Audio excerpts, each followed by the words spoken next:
were there certain artists that inspired you along the way? I don't know. Like I was kind of like when I was in college, I wanted to be a children's book illustrator. So there was people like Lane Smith. His illustrations are really cool. I'm trying to think of other illustrators that I loved. And then of course I always loved the fine art, you know, masters. And I gravitated towards the WPA project era artists like William de Kooning and Jackson Pollock.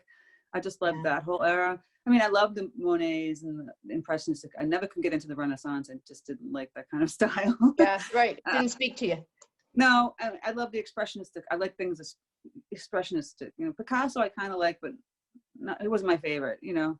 And I like some of the stories behind some of the crazy artists too, like Pollock and some of the things he did. And I love Basquiat. I just saw his show at the MFA in Boston. Wow. When they finally opened it up, and it was great. I mean, I saw better shows back in the early 90s in Manhattan than the one they had there. But it's all his expression. It's his energy in the painting, in the wordings that he's using. And I think I gravitate towards the masters of Renaissance because it's just kind of like me it's like painting a photograph. Mm-hmm. There's no, it's nice, but there's no expression of like what their story's about, kind of in a way.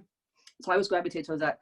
I love Paul Klee, like watercolors, and this kind of stuff. I gravitate towards color, pattern, and style. Like that's how I go. It's kind of how I work. How would you describe your art to someone unfamiliar with it? Kind of in the same vein, actually. Yeah. It's all color and, you know, expression and style, you know. And I do have like many hats, I have to say. Like it's kind of it's a good thing and a bad thing. If you're a fine artist, they want to keep it kind of like, maybe you're doing a series in this style and then gravitate slowly to this other one, but you kind of keep the same vein of the style.